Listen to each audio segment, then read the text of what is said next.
Hello, कैसे हो मेरे प्यारे बच्चों। तो आज हम लोग बेटा कक्षा 10 की मैथ का एक चैप्टर, कौन सा चैप्टर का नाम है बेटा कोऑर्डिनेट ज्योमेट्री, यानी जिसे हम लोग कहते हैं निर्देशांक ज्यामिति के बारे में पढ़ेंगे और ये जानेंगे ना कि निर्देशांक ज्यामिति के प्रश्नों को हम कैसे हल करें, निर्देशांक ज्यामिति होती क्या है और किस किस तरीके के प्रश्न इसमें पूछे जाते हैं। अर्थात हम लोग ना भैया आज पढ़ेंगे मेरे प्यारे भैया क्या कि निर्देशांक ज्यामिति है क्या, इसमें किस तरीके के प्रश्न पुटअप किए जाते हैं। बात समझ में आई। तो एक चीज ना मैं शुरुआत से तुम लोगों को क्या कह रहा हूं कि जब भी चैप्टर पढ़ा करो, ये तो इंट्रोडक्शन है, बहुत ही बेहद जरूरी है तुम लोगों को क्या कि कॉपी कलम लेकर बैठो और जितनी भी चीजें बताई जाए ना उसको तुरंत थोड़ी देर रोक करके वीडियो को लिख लिया करो। बात समझ में आई।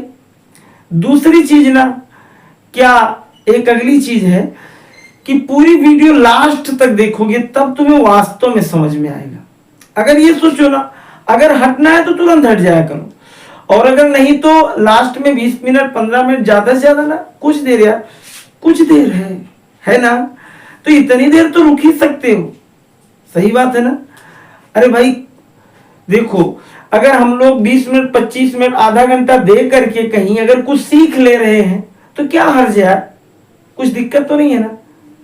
ऐसा तो है नहीं अपना समय व्यर्थ की वीडियो पर बिता रहे हैं, कुछ ना कुछ हम नॉलेज ही पा रहे हैं।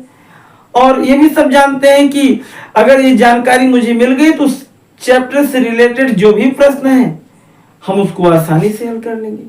समझ में आई बात। दूसरी चीज, अगर अभी तक लाइक ना किए हो तो कर दो और शुरुआत करो। बात सही है। चलो चलते हैं। मैंने कहा ना कापी अपनी रखो, कलम रखो, थोड़ा सा मुंह पे हाथ पाँव न मारो हाथ मार लो कि हे भगवान मेरी नींद दूर कर दो, हे प्रभु, हे खुदा मेरी नींद को क्या कर दो, हे ऊपर वाले मेरी नींद को भगा दो 10 मिनट 20 मिनट, क्योंकि ना गर्मी है, हो सकता है कि लग रही हो नींद। चलो चलते हैं बेटा। हम लोग ना आज जिस चैप्टर को पढ़ेंगे उस चैप्टर का नाम है मेरे प्यारे भैया, उसका नाम है कोऑर्डिनेट ज्योमेट्री। क्या नाम है उसका? नाम है कोऑर्डिनेट ज्योमेट्री।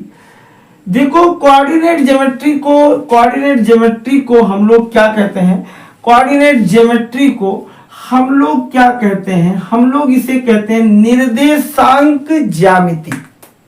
क्या कहते हैं हिंदी में? इसे कहते हैं निर्देशांक। क्या कहते हैं? निर्देशांक। और क्या कहते हैं बेटा? क्या कहते हैं? निर्देशांक ज्यामिति। क्या कहते हैं? निर्देशांक ज्यामिति। तो पहली चीज तो चैप्टर जान ली कि हम आज कौन सा चैप्टर पढ़ेंगे, उस चैप्टर का नाम है निर्देशांक ज्यामिति। अगली चीज ना कि सर ये निर्देशांक ज्यामिति होती क्या है। देखो शुरुआत की कड़ी आ रही है क्या कि हम लोग कक्षा 9 में ना एक चीज पढ़ते थे कि किसी भी बिंदु को समतल पर कैसे इंडिकेट करें, प्रदर्शित करें, कैसे दिखाएं। और किसी भी बिंदु को ना समतल पर दिखाने के लिए मुझे एक पद्धति की आवश्यकता होती है। क्या होती है? मुझे एक किसकी आवश्यकता होती है? पद्धति की आवश्यकता होती है। मैंने क्या बताया? किसी भी बिंदु को क्या करने के लिए बेटा, किसी भी बिंदु को समतल पर प्रदर्शित करने के लिए मुझे एक पद्धति की आवश्यकता होती है। और जिसे हम लोग कहते हैं कौन सी पद्धति? जिसे हम लोग कहते हैं सर वो कौन सी पद्धति है? निर्देशांक पद्धति है। कौन सी पद्धति है? निर्देशांक पद्धति है। अगर हम किसी समतल पर दो ऐसी लाइनें खींचे जो दोनों एक क्या हो, एक दूसरे को किसी एक बिंदु पर प्रतिच्छेद कर रही हो। मेरी बात ध्यानपूर्वक सुनना। मैंने समतल पर कोई दो लाइनों को खींचा, समतल पर मैंने दो लाइनों को ड्रा किया, तुम लोग देख रहे हो, और ये दोनों लाइनें ना एक दूसरे को क्या कर रही हैं? क्या कर रही हैं? प्रतिच्छेद माने काट रही हैं। क्या कर रही हैं? काट रही। ये दोनों लाइनें एक दूसरे को क्या कर रही है, प्रतिच्छेद कर रही है बेटा, और समकोणिक पर प्रतिच्छेद कर रही है, माने समान कोणों पर, यानी इधर से इधर का। और दूसरी चीज, ये सारे कोण कैसे थे, 90 डिग्री के थे, समान, यानी समान तो बात अलग है, ये समकोण थे। और सारे कितने डिग्री के थे, 90 डिग्री के। ये जो भी काट रही थी एक दूसरे को ऐसे। इस बिंदु को बेटा हम लोग, जिस बिंदु पर ये दोनों लाइनें एक दूसरे को काटती हैं, उस बिंदु को हम लोग कहते हैं ना मूल बिंदु। क्या कहते हैं, मूल बिंदु। क्या कहते हैं, मूल बिंदु, यानी इसे हम लोग कहते हैं ओरिजिन। क्या कहते हैं, ओरिजिन। इतनी तो बात समझ में आई। अगली चीज, अगर हम इसका नाम ओ कर दें तो ये जो मेरी पड़ी हुई लाइन है, इसे हम लोग कहते हैं यक्स और यक्स डैश। और इस ऊपर वाली लाइन को हम लोग क्या कह देते हैं, वाई और वाई डैश। बात समझ में आई। फिर से देखो, जो खड़ी लाइन होती है, अरे भैया एकदम अगर कुछ भी नहीं आता होगा तो सर ओरिजिन, सर जो ये सीधी लाइन दिख रही, लंबवत दिख रही, सर जो खड़ी सी दिख रही है, ये तुम्हारी क्या है, वाई एक्सिस है। और ये जो पड़ी लाइन सर दिख रही है, ये एक्स अक्ष है। कौन सा अक्ष है, एक्स एक्सिस है। ये मैंने क्या कहा, किसी समतल पर किसी बिंदु को प्रदर्शित करने के लिए हम लोग एक दो लाइनें खींचते, पहले तो जिस पद्धति का प्रयोग करते हैं उसे निर्देशांक पद्धति कहते हैं। इसमें कोई दो रेखाएं हुई, एक मेरी यक्स ओ यक्स डैश और एक मेरी हुई वाई और वाई डैश। ये दोनों जहां एक दूसरे को काटते हैं, उस बिंदु को हम लोग ओरिजिन या उसे हम मूल बिंदु कहते हैं। बात समझ में। ये दोनों जहां एक दूसरे को काटते हैं, उस बिंदु को हम लोग मूल बिंदु या उसे क्या कहते हैं, ओरिजिन कहते हैं। दूसरी चीज बेटा कि जो यक्स ओ यक्स डैश होता है, माने ये लाइन, इसे हम लोग भुज अक्ष यानी क्या कहते हैं, इसे हम लोग भुजाक्ष या इसे हम लोग कहते हैं यक्स एक्सिस यानी यक्स अक्ष। बात समझ में आई। मैंने कहा ये जो इधर देखो इधर देखो इधर देखो, ये जो तुम्हें पड़ी हुई लाइनें दिख रही हैं, ये लाइन को तुम कहोगे भुजाक्ष या यक्स एक्सिस। बात समझ में आई। और ये जो तुम्हें खड़ी सी लाइन दिख रही है बेटा, इसे तुम कहोगे वाई अक्ष या तुम इसे कहोगे वाई एक्सिस या तुम इसे कहोगे क्या, कोटि कोटि कोट्याक्ष कोटि यानी कोटि।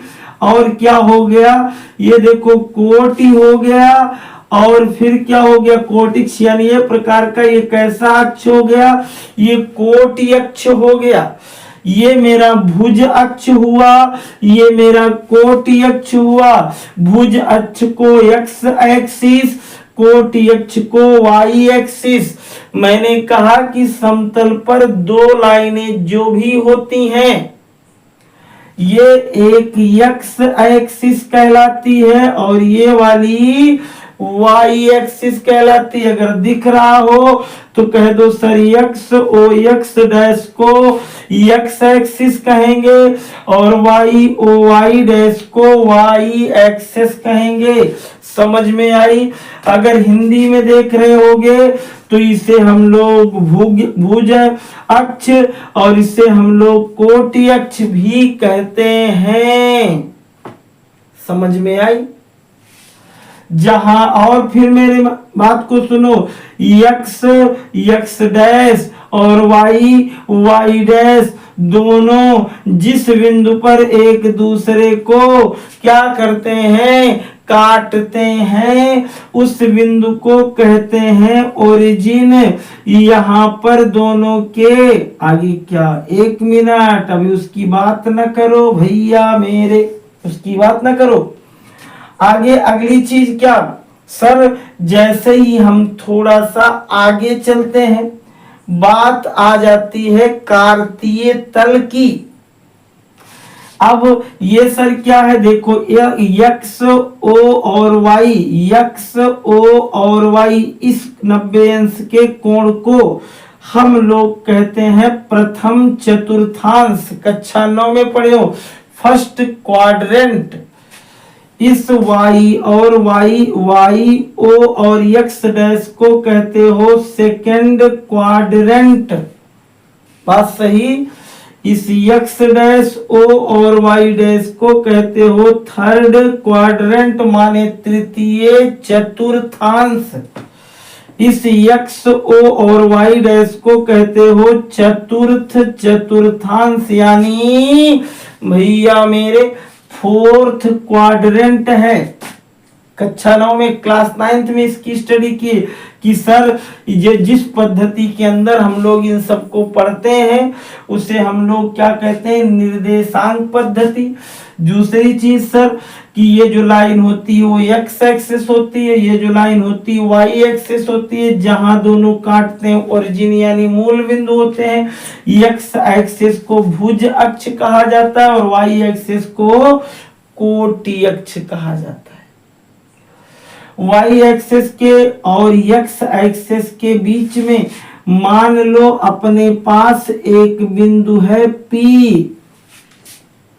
अगली चीज यहां से इसकी दूरी है a मीटर, और ये क्या है, वही ये भी होगी, और ये क्या है, मान लो ये है ये a मीटर, और ये क्या, ये a, और ये क्या है b। तो इनके जो कोऑर्डिनेट बनेंगे, इनके जो निर्देशांक बनेंगे, इनके जो कार्तीय युग्म बनेंगे, या ए बी ना लिखो तो जो इनके कार्तीय युग्म बनेंगे वो x और क्या बनेंगे, y। ये तुम्हारे कोऑर्डिनेट कहलाते हैं। इन्हें हम लोग निर्देशांक कहते हैं। क्या कहते हैं, निर्देशांक, या इसे हम लोग कहते हैं कोऑर्डिनेट। क्या कहते हैं, कोऑर्डिनेट। चलो इस चीज को हम लोग थोड़ा सा मिटा दें और आगे चलें। इसको मिटाने के बाद बेटा कोऑर्डिनेट अगर मेरे x और y हो गए, मान लो कि ये तुम्हारे दोनों कोऑर्डिनेट हो गए, तो इसे तुम कहते हो क्या, इसे हिंदी में कहते हो भुज। क्यों, क्योंकि सर ये भुज अक्ष पर होता है। दूसरी सर ये y, इसे हम कहते हैं कोटि। क्या कहते हैं, कोटि। क्यों, क्योंकि यह किस पर होता है, y एक्सिस पर होता है। भुज x वाला और कोटि y वाला। ना याद हो तो बेटा जैसे कोई 3 और 5 में पूछ रहा है कि भुज कौन है और कोटि, तो कह देना हमेशा सर x आगे और y पीछे लिखा जाता है। अगर मेरा मुंह आगे है तो ये x है, ये दिमाग नहीं यार, दिमाग पीछे नहीं होता, दिमाग आगे भी है। चलो पीठ मेरी पीछे है तो ये हो गया y एक्सिस, यानी ये मेरा y वाला कोऑर्डिनेट और ये मेरा x वाला कोऑर्डिनेट। तो बेटा एक अगली चीज क्या कि ये तुम्हारा x होता है और ये तुम्हारा y। अगर कोई पूछता कि सर इसमें x कौन है और y कौन है, तो कह देना भैया मेरे, तुम ना कह देना बेटा, नहीं तुम्हारी कुटाई हो जाएगी। मान लो तुम्हारे भैया पूछे, पापा पूछे कि बेटा इसमें, अरे इसमें x कौन है y, तो कह दो देखो मेरे सर ने कहा था, ध्यान से सुनो बेटा, ये जो आगे वाला है वो x और ये पीछे वाला y। अगर तुम कहे पापा जी से या भैया से, देखो बेटा ये आगे वाला x से पीछे वाला y, तो थोड़ी देर बाद तुम्हारे x और y का पता नहीं चलेगा, इतनी मार खाओगे। इसलिए ना भैया को बेटा ना कह देना, पापा को, नहीं तुड़ाई हो जाएगी। आगे क्या, इधर देखो मैंने कहा इसे हम लोग क्या कहते हैं, इसे कहते हैं भुजअक्ष यानी भुज, और इसे कहते हैं कोटि। क्या कहते हैं, इसे कहते हैं एब्सिसा, और एब्सिसा क्या कहते हैं इसे, इसे हम लोग कहते हैं एब्सिसा। हाँ और एब्सिस का कह दो, और इसे हम लोग कहते हैं ऑर्डिनेट। क्या कहते हैं? ऑर्डी और नेट कहते हैं, यानी कोटि को हम लोग ऑर्डिनेट और एब्सिसा यानी भुज को हम लोग एब्सिस्का कहते हैं। हो गया इतना? समझ में आया ना? तो इसका मतलब सर निर्देशांक ज्यामिति में सबसे पहली चीज मैं जानूंगा, किसी समतल पर दो लाइनें होंगी x और y। जिस पद्धति से इसका प्रयोग या जिस पद्धति की सहायता से इसकी जानकारी पाएंगे उसे कहेंगे निर्देशांक पद्धति। बात समझ में? ये x और y अक्ष जहां एक दूसरे को काटेंगे उसे कहेंगे मूल बिंदु। दूसरी चीज x अक्ष को भुजअक्ष और y अक्ष को कोटि अक्ष भी कहते हैं, x एक्सेस और y एक्सेस भी कहते हैं। ए और बी के तल में जो बिंदु आते हैं उसे हम लोग कार्तीय युग्म यानी क्या, उसे हम लोग क्या कहते हैं? ऑर्डर्ड पेयर कहते हैं। अगली चीज उसमें एक भुज आगे होता है और कोटि पीछे होता है, बताया तो था अभी। फिर उसके बाद भुज को इंग्लिश मीडियम वाले एब्सिसा और कोटि को भैया ऑर्डिनेट कहते हैं, यानी y को ऑर्डिनेट और s को एब्सिसा कहते हैं। इतनी बात तो समझ में आ गई। आई समझ में लल्लू? आई मेरे बेटा? कोई दिक्कत तो नहीं? जरा मुस्कुराओ। वास्तव में एकदम समझ में आया होगा। अभी तो पार्टी शुरू हुई है। हाँ, 1 मिनट। अब देखो बेटा, अभी तुमको मैंने एक चीज बताया था कि ये मेरे जो चतुर्थांश थे इसको दिमाग में रखना। ये प्रथम चतुर्थांश, तो इसमें एब्सिसा यानी A B S C I double S A abscissa, और ऑर्डिनेट, ऑर्डिनेट माने क्या हो गया? ऑर्डिनेट माने हो गया y और x, ये दोनों पॉजिटिव होते हैं। क्लास 9th में इसकी स्टडी किए थे। इनमें क्या होता है? इनमें सर x निगेटिव और y पॉजिटिव। सर ये जो थर्ड क्वाड्रेंट है इसमें दोनों निगेटिव होते हैं, और इसमें पहला पॉजिटिव दूसरा निगेटिव। ये चीज तो जानते थे। एक चीज और तुम लोग जान लो, चाहे कॉपी कलम लेकर के लिख डालो, कह देना कि सर ओरिजिन के ऊपर नापी गई डायरेक्शन यानी OY हमेशा पॉजिटिव होती है। फिर से मेरी बात सुनो, ओरिजिन के ऊपर नापी गई डिस्टेंस या OY ये हमेशा क्या होती है? पॉजिटिव। दूसरी चीज, ओरिजिन के दाहिनी तरफ नापी गई दूरी यानी OXAB होती है पॉजिटिव। क्या होती है? पॉजिटिव। उसके बाद लल्लू क्या? उसके बाद भैया मेरे बेटा ये जो नीचे नापी गई दूरियां होती हैं वो होती हैं निगेटिव, और इधर बाईं तरफ नापी गई दूरियां भी क्या होती हैं? निगेटिव। ये तो एकदम मस्त समझ में आ गया ना। कल को तुमसे कोई पूछता है ना कि मेरे पास एक कोऑर्डिनेट है, एक कोऑर्डिनेट है 3 और 4, ये किस क्वाड्रेंट में जाएगा? और एक दूसरा है -3 4, एक तीसरा है -3 -5, और एक चौथा है क्या? 4 और -5। चलो बेटा मैं एक में ही दोनों को तुम्हें दिखा देता हूं। क्या सर?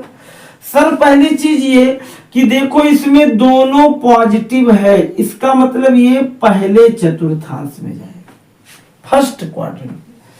सर इसमें पहला निगेटिव और दूसरा पॉजिटिव। देख बेटा पहला निगेटिव कहाँ है? दूसरे में, दूसरे में। इसका मतलब ये किस में जाएगा? दूसरे में। ये देख बेटा तीसरे में क्या है? ये दोनों निगेटिव है, तो इसका मतलब ये तीसरे में जाएगा। और चौथे वाले में देखो ये क्या? ये 4 पहला धन है और दूसरा ऋण, ये किस में जाएगा? चौथे में जाएगा। आई बात समझ में? ये तो कंफर्म हो गया। अब तुम लोगों को मैं 1 2 दे रहा हूं, कमेंट में लिखना कि इसमें क्या है, किस क्वाड्रेंट में। मैंने यहां लिखा पहला 3 7, दूसरा -7 और -2, और तीसरा मैंने लिखा क्या? -5 और +2, और फिर यहां मैं लिखा क्या? 5 और 7 माइनस में। इन चारों के लिए तुम लोग लिख देना कि पहला ABCD ऐसे लिख देना, पहला किस में जाएगा, बस छोड़ो।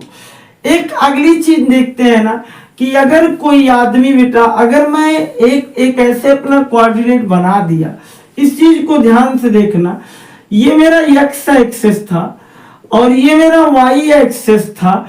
लल्लू कह रहा है x अक्ष से नापी गई दूरियां, देखो x अक्ष के समांतर नापी गई दूरियां, मतलब ये बेटा y बराबर होती है और y अक्ष के समांतर नापी गई दूरियां ये x एक्सिस होती हैं। फिर से मेरी बात सुनो, y अक्ष के समांतर ये x अक्ष है और ये y अक्ष है, ये y एक्सिस है और ये x एक्सिस है।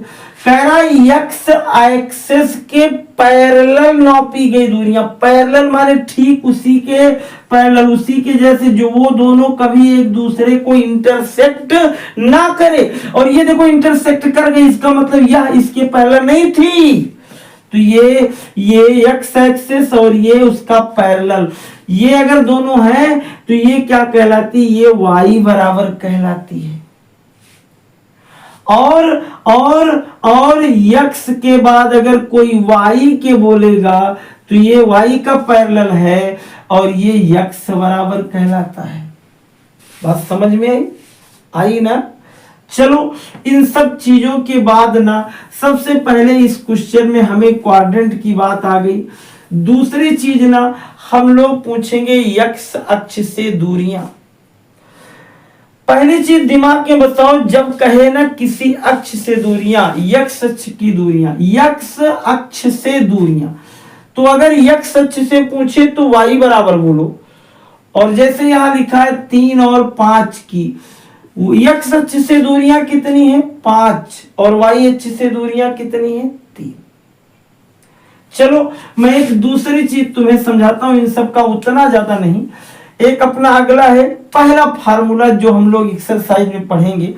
सबसे पहली चीज हम लोग जानेंगे किन्हीं दो बिंदुओं के बीच की दूरी कैसे फाइंड करेंगे। वैसे तो फार्मूला बेटा किन्हीं दो बिंदुओं के बीच की दूरी, मान लो अपना एक पॉइंट ये था, अभी मैं केवल समझा दे रहा हूं, बाद में डेरिवेशन उसका करूंगा। इन दोनों के बीच की दूरी निकालना है। अगर a का कोऑर्डिनेट है x1 और y1, b का कोऑर्डिनेट है x2 और y2, तो इनके बीच की दूरी जो d है वो क्या होगी, वो d बराबर होगा under root x2 minus x1 का whole square plus y2 minus y1 का होल स्क्वायर। ये इनकी डिस्टेंस का फार्मूला है। लेकिन अगर तुमसे कोई पूछ ले कि दो बिंदुओं के बीच की दूरी निकालने के लिए तुम फार्मूले का डेरिवेशन करो, तो तुम लोग सबसे पहले ध्यान से मेरी बात सुनो। मैं यहां एक लाइन खींचता हूं, ये y एक्सिस है और यहां मैं खींच दिया x एक्सिस, कोई दिक्कत? इसे मैं लिख दिया y, इसे मैं लिख दिया x डैश, इसे लिख दिया o, इसे y डैश और इसे लिख दिया x। क्या कोई दिक्कत आई? दिक्कत? थोड़ा सा मुस्कुराओ। क्यों? क्योंकि अब देर लग रही है ना, तो तुम्हारे मन में एक चीज आ रहा होगा, अरे सर दिमाग चाट लिए इतनी देर से, x axis y axis x axis. अरे मैं तुम्हारा दिमाग चाटने नहीं आया हूं। तो अपने दिमाग अगर ऐसी उपज आ रही हो तो लगा 2-4 तड़ाक, या अपने भाई से कहे भैया मेरे मुझे मार दो 2-4 थबड़ा, मेरा दिमाग सही हो जाए कुछ देर के लिए ना। क्योंकि इधर उधर भटक रहा है। और ऊपर वाले ने तेरा दिमाग शांत रहना सिखाया नहीं है, सिखाया है नहीं सिखाया?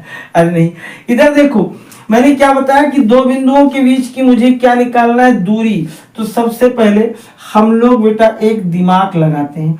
माना इसके ना ये O है, O से L x1 दूरी पर एक पॉइंट L था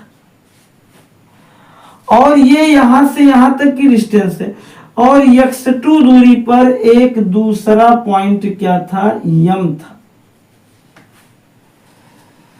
ये यहां एक है, ये y1 है और ये y2 है। इस y1 दूरी पर मेरे पास ये, चलो एक यहां है और एक यहां है, थोड़ा सा सीधा ले लो। नहीं तो तुम लोग यही बताओगे। मेरा ब्लैक बोर्ड थोड़ा सा बेटा छोटा है, हाँ, क्योंकि मैं जमीन पे लिखने वाला बच्चा था। हाँ, मुझे इतना बड़ा मिल गया तब भी मेरी भाग्य बहुत बड़ी है। चलो देखो, यहाँ मैं एक पॉइंट लिख देता हूँ P और यहाँ लिख दिया Q। मुझे बेटा इन दोनों बिंदुओं के बीच की दूरी निकालना, PQ की। देखो PQ की जब बीच की दूरी निकालोगे, असलियत में जरा इस पे आओ, देखो इतने बीच की दूरी, इसकी लंबाई क्या है, ये देखो यहां से यहां तक, ये कौन सा पॉइंट है, y1। और ये पूरा यहां तक वाला ये क्या है, ये y2 है। सही बात। एक यहां तुम लोग अपने आप से ऐसे लाइन खींच ले जिससे ये त्रिभुज का रूप ले ले और यहां नाम लिख दी n। चलो दोस्तों, एक चीज मेरे समझ में नहीं आ रहा है कि सर P बिंदु का कोऑर्डिनेट क्या होगा। देख इधर गधे, ये यहां से यहां तक x1 था, तो ये वाली लाइन क्या मिलाएगी, ये x1 मिलाएगी, और ये वाली लाइन क्या मिलाएगी, y1। इसका मतलब इस जगह पर क्या था, x1 y1। यहां देखो, यहां से यहां तक की दूरियां मैंने क्या लिखा था, x2, ये x2 और क्या हो गया, y2। मुझे PQ के बीच की दूरी निकालना है, सबसे खतरनाक है। यहां लिख दो कि PN और Q एक कैसा त्रिभुज है, एक समकोण त्रिभुज है।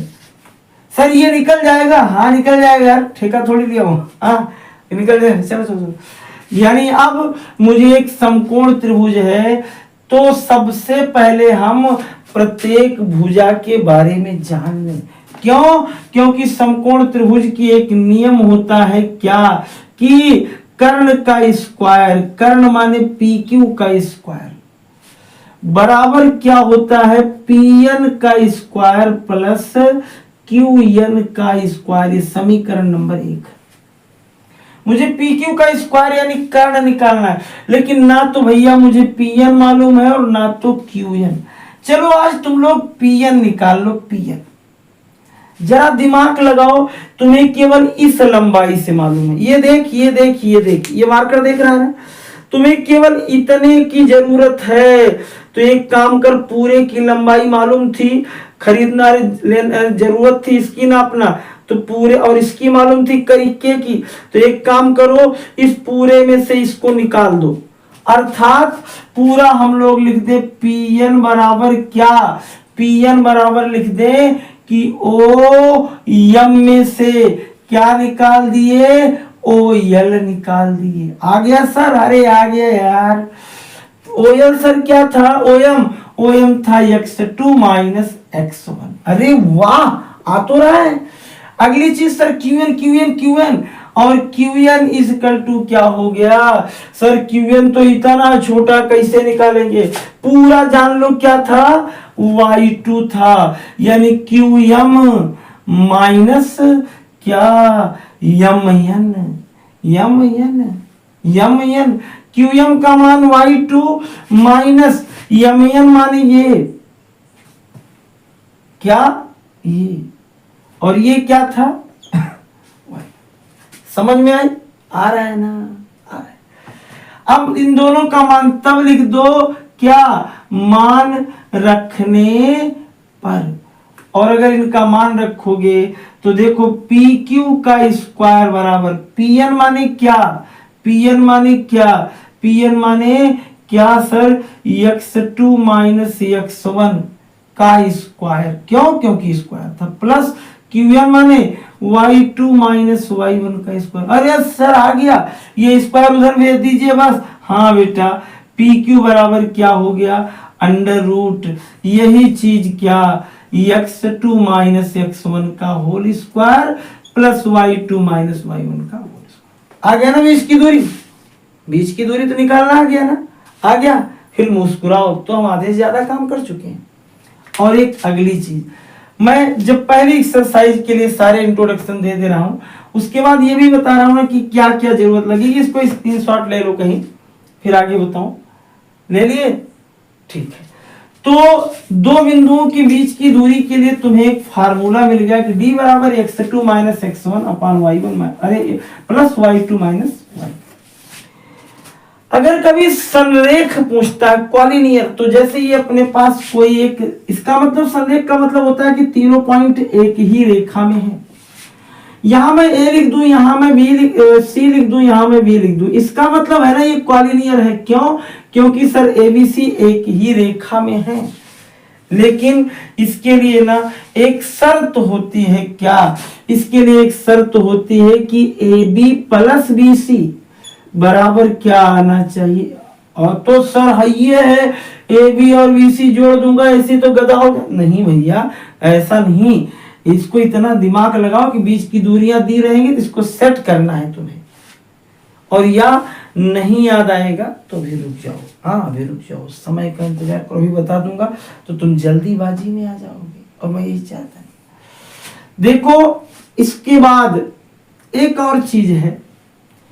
अगर कभी ना तुमसे इस चैप्टर में एक चीज पूछता है कि कोई समबाहु त्रिभुज है, तो तुम क्या करना, समबाहु त्रिभुज के लिए ए है, ये बी है और ये सी है। अगर ये इक्विलैटरल ट्रायंगल है तो ए बी के बीच की दूरी अगर इक्विलैटरल है तो ए बी बराबर कोई दो भुजा बी सी बराबर तीसरी भुजा की होगी। यानी अगर कोई त्रिभुज समबाहु त्रिभुज है तो उसकी तीनों भुजाओं के बीच की दूरियां आपस में क्या होंगी? बराबर होंगी। रट लो इसको दिमाग में। हाँ, अगर कोई समबाहु त्रिभुज इक्विलैटरल ट्रायंगल है तो तीनों भुजाओं, सर इसकी कैसे, सबके कोऑर्डिनेट दिए जाएंगे और अगर सब आपस में बराबर हो गए तो सर इक्विलैटरल यानी समबाहु त्रिभुज। अगर कोई विषमबाहु आ गया ना, आइसोसेलस विषमबाहु, समद्विबाहु भूल गया था मिस्टर, हाँ आइसोसेलस, तो ये हो गया एक समद्विबाहु है, समद्विबाहु गलती के लिए 3 बार बोलूंगा, समद्विबाहु हो गया। तो इसमें कोई दो भुजा बराबर होगी।